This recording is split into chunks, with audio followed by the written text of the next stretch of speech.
Assalamualaikum warahmatullahi wabarakatuh. Om Swastiastu. Salam harmoni.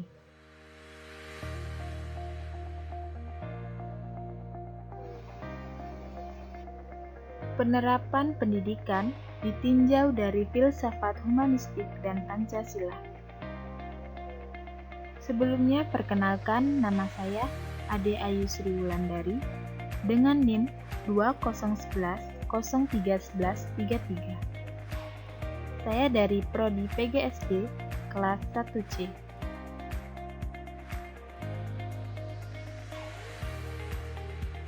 Teori humanistik. Apa sih teori belajar humanistik?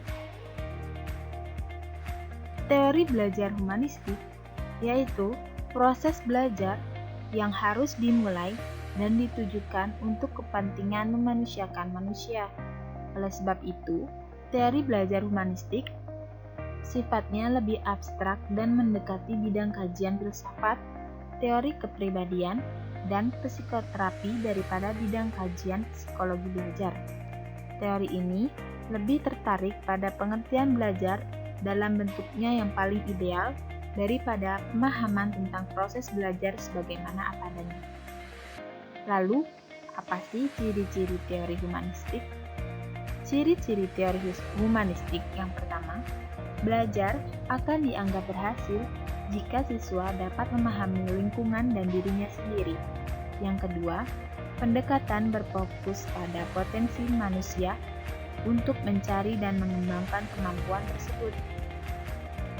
Yang ketiga, pembelajaran humanistik mengarah kepada upaya untuk mengasah nilai-nilai kemanusiaan.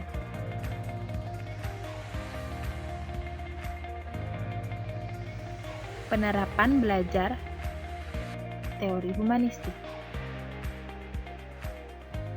Dalam prakteknya, teori ini cenderung mengarahkan siswa untuk berpikir induktif, mementingkan pengalaman, serta membutuhkan keterlibatan siswa secara aktif dalam proses belajar.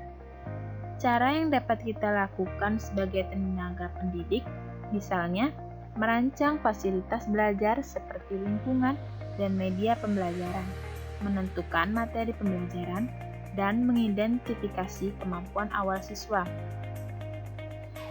Misalnya, materi yang saat ini dipelajari bisa kita hubungkan dengan pengetahuan yang telah dimilikinya ataupun mengembangkan suatu masalah atau pembelajaran dengan pemahaman yang telah dimiliki. Cara ini dapat dilakukan agar peserta didik dapat memecahkan masalah yang terjadi dan melatih peserta didik untuk mengembangkan potensi pada diri mereka sendiri. Dengan menyusun kelompok belajar untuk peserta didik, agar mereka mampu mengembangkan kemampuan yang mereka miliki, baik itu kreativitas atau kemampuan lain dari diri mereka masing-masing. Teori filsafat Pancasila. Apa sih teori filsafat Pancasila? Teori filsafat Pancasila artinya menggunakan nilai-nilai Pancasila sebagai dasar negara dan pandangan hidup bernegara. Kita ketahui, Pancasila sebagai filsafat adalah perluasan dari fungsi Pancasila sebagai dasar ideologi Indonesia. Sebagai filsafat negara, tentunya Pancasila harus berperan sebagai pandangan hidup oleh semua masyarakatnya. Lalu, apa sih fungsi filsafat Pancasila? Fungsi filsafat Pancasila yang pertama, Pancasila sebagai jiwa bangsa Indonesia. Yang kedua, Pancasila sebagai kepribadian bangsa Indonesia. Yang ketiga, Pancasila sebagai sumber dari segala hukum. Yang keempat, Pancasila sebagai pandangan hidup bangsa Indonesia. Yang kelima, Pancasila sebagai cita-cita dan tujuan bangsa Indonesia. Filsafat Pancasila.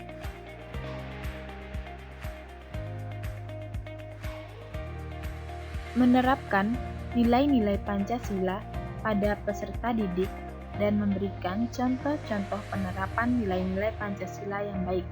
Misalnya, pada sila ketiga Pancasila, yaitu Persatuan Indonesia. Dengan menghargai seluruh agama yang ada di Indonesia, tidak hanya agama, tetapi juga ras, suku, dan budaya perlu kita hormati agar tercapai persatuan yang baik, dan juga menjadikan Pancasila sebagai aturan hukum dalam kehidupan setelah Al-Quran dan Sunnah. Hal ini dilakukan agar tercipta manusia Indonesia yang cerdas, berperilaku baik, mampu hidup secara mandiri, individu, dan sosial, memenuhi hak dan kewajiban sebagai warga negara yang baik, serta beriman kepada Tuhan Yang Maha Esa. Mungkin sekian yang dapat saya sampaikan. Semoga bermanfaat. Wassalamualaikum warahmatullahi wabarakatuh. Om Santi Santi Om.